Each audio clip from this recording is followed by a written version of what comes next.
हरे कृष्णा। साष्टांग प्रणाम। प्रिय भक्तों, जैसा कि हम अपनी श्रीमद् भगवद गीता का अध्याय 2 कर रहे थे, हम अध्याय 2 के बहुत से श्लोकों का वर्णन कर चुके हैं। आज हम अपना अध्याय 2 आगे के श्लोकों के साथ शुरू करते हैं। हरे कृष्ण कृष्ण कृष्ण हरे हरे, हरे राम राम राम हरे हरे। जय गुरुदेव श्रील प्रभुपाद जी। हम अपना अध्याय 2 शुरू करते हैं। अध्याय 2 का श्लोक 26 इस प्रकार से है। अथ चैनम नित्य जातम नित्यम वा मन्यसे मृतम तथापि त्वं महाबाहो नैनं शोचितुमर्हसि।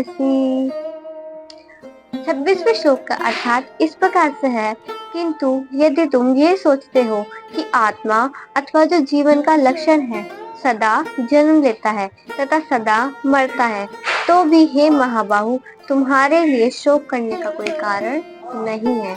यानी भगवान श्री कृष्ण अर्जुन जी से कहते हैं, किंतु यदि तुम यह भी मानते हो या ये भी सोचते हो कि आत्मा यानी जिससे पता लगता है जो जीवन का लक्षण है वो सदा जन्मता है तथा मरता है, तो भी हे महाबाहु तुम्हारे लिए शोक करने का कोई कारण नहीं है। हम 26वें श्लोक का तात्पर्य विस्तार पूर्वक जानते हैं। सदा से दार्शनिकों का एक ऐसा वर्ग चला आ रहा है, जो फिलोसोफर होते हैं उनका एक ऐसा वर्ग चला आ रहा है जो बौद्धों के ही समान है, यानी जो बुद्धिस्ट होते हैं उनके ही समान होते हैं। जो शरीर के परे जो आत्मा है उसका स्वतंत्र अस्तित्व है उसको नहीं मानते। वे ये नहीं मानते कि शरीर के प्रति आत्मा का एक स्वतंत्र अस्तित्व है।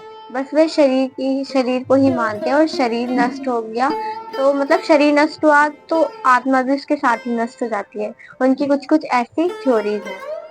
ऐसा प्रतीत होता है कि जब भगवान श्री कृष्ण जी ने भगवद गीता का उपदेश दिया था, तो ऐसे दार्शनिक विद्यमान थे और लोकायतिक तथा विभाषिक नाम से जाने जाते थे। यानी जब भगवान श्री कृष्ण ने भगवद गीता का उपदेश दिया था तो उस समय भी ऐसे दार्शनिक विद्यमान थे जिन दार्शनिकों को लोकायतिक तथा विभाषिक नाम से जाना जाता था। ऐसे दार्शनिकों का जो मत है वह ये था कि जीवन के लक्षण भौतिक संयोग की एक परिपक्व अवस्था में घटित होते हैं। यानी जीवन के जो लक्षण है वे भौतिक संयोग से ही, यानी जो शरीर जैसे भौतिक संयोगों से उत्पन्न होता है, तो शरीर के साथ ही वे जितने भी संयोग से वे घटित होते हैं अवस्था में। आधुनिक भौतिक विज्ञानी तथा भौतिकवादी दार्शनिक भी ऐसा ही सोचते हैं। उनके अनुसार शरीर भौतिक तत्वों का संयोग है। जितने भी जो भी फिलोसोफर है दार्शनिक है वे ये सोचते हैं कि शरीर भौतिक तत्वों से ही बना है और भौतिक तत्वों का ही संयोग है। और एक अवस्था ऐसी आती है जब भौतिक तथा रासायनिक तत्वों के संयोग से जीवन के लक्षण विकसित हो उठते हैं। नेतृत्व विज्ञानी इसी दर्शन पर आधारित है। यानी संप्रति अनेक धर्म जिनका अमेरिका में प्रचार हो रहा है इसी दर्शन का पालन करते हैं, और साथ ही शून्यवादी अभक्त बौद्धों का अनुसरण करते हैं। यदि अर्जुन जी को आत्मा के अस्तित्व में विश्वास नहीं था, जैसा कि विभाषिक दर्शन में होता है, तो भी उनके लिए शोक करने का कोई कारण नहीं था। कोई भी मानव थोड़े ही रसायनों की क्षति के लिए शोक नहीं करता। यदि रसायनों से थोड़ी भी क्षति हो जाती है तो कोई भी जो मानव है वह शोक नहीं करता तथा अपने कर्तव्य पालन का त्याग नहीं करता। दूसरी ओर आधुनिक विज्ञान तथा वैज्ञानिक युद्ध में शत्रु पर विजय प्राप्त करने के लिए न जाने कितने टन रसायनिक फूंक देते हैं। वैभाषिक दर्शन के अनुसार आत्मा शरीर के क्षय होते ही लुप्त हो जाता है, यानी आत्मा शरीर के साथ ही लुप्त हो जाता है। ऐसा वैभाषिक दर्शन के जो दार्शनिक हैं वे मानते हैं। अतः प्रत्येक दशा में चाहे अर्जुन इस वैदिक मान्यता को स्वीकार करते हैं या फिर अणु आत्मा के अस्तित्व को स्वीकार करते हैं, या ही वह आत्मा के अस्तित्व को स्वीकार नहीं करते हैं, उनके लिए शोक करने का कोई कारण ना था। इस सिद्धांत के अनुसार चूंकि पदार्थ से प्रत्येक क्षण असंख्य जीव उत्पन्न होते हैं और नष्ट होते रहते हैं, अतः ऐसी घटनाओं के लिए शोक करने की कोई आवश्यकता नहीं है। यदि आत्मा का पुनर्जन्म नहीं होता तो अर्जुन जी को अपने पितामह तथा गुरु के वध करने के लिए पाप कर्मों से डरने का कोई जो भी कारण ना था। किंतु साथ ही कृष्ण जी ने अर्जुन जी को व्यंग पूर्वक महाबाहु कहकर संबोधित किया है, क्योंकि उन्हें वैभाषिक सिद्धांत स्वीकार नहीं थे। अर्जुन जी को वैभाषिक सिद्धांत स्वीकार नहीं थे, क्योंकि जो वो वैभाषिक सिद्धांत जो थे हमारी वैदिक जो है संस्कृति, वैदिक ज्ञान के प्रतिकूल थे, बिल्कुल उल्टे थे। और क्षत्रिय होने के नाते अर्जुन जी का जो संबंध था वह वैदिक संस्कृति से था, और वैदिक सिद्धांत का पालन करना ही उनके लिए शोभनीय था। इस प्रकार से हमारा श्लोक 26 यहीं से समाप्त होता है। तात्पर्य तथा अर्थात के साथ हम अपना श्लोक 27 शुरू करते हैं। भगवद गीता के अध्याय 2 का श्लोक 27 इस प्रकार है। जातस्य हि ध्रुवो मृत्यो ध्रुवं जन्म मृतस्य च तस्माद् परिहार्यर्थे न त्वं शोचितुमर्हसि।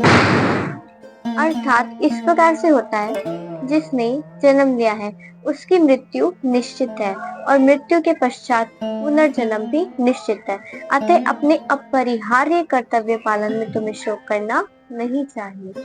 यानी जिसने जन्म लिया है उसकी मृत्यु निश्चित है, और मृत्यु के पश्चात पुनर्जन्म भी निश्चित है। अतः अपने अपरिहार्य कर्तव्य पालन में तुम्हें शोक नहीं करना चाहिए। भगवान श्री कृष्ण जी अर्जुन जी को इस प्रकार से कहते हैं। तात्पर्य हम विस्तार पूर्वक जानते हैं। मनुष्य को अपने कर्मों के अनुसार जन्म ग्रहण करना होता है, यानी हम सब अपने कर्मों के अनुसार ही जन्म ग्रहण करते हैं, और एक कर्म अपने समाप्त होने पर हमें जो है मरना भी होता है, जिससे वह हम दूसरा जन्म ले सकें, दूसरा शरीर प्राप्त कर सकें। इस प्रकार मुक्ति प्राप्त किए बिना ही जन्म मृत्यु का एक चक्र निरंतर चलता रहता है। जन्म मरण के इस चक्र से वृथा, हत्या, वध तथा युद्ध का समर्थन नहीं होता, किंतु समाज में शांति तथा व्यवस्था बनाए रखने के लिए हिंसा व युद्ध अपरिहार्य है। परंतु जो कुरुक्षेत्र का जो युद्ध था वह भगवान की इच्छा से होने के कारण अपरिहार्य था और सत्य के लिए था। युद्ध करना क्षत्रिय का धर्म है।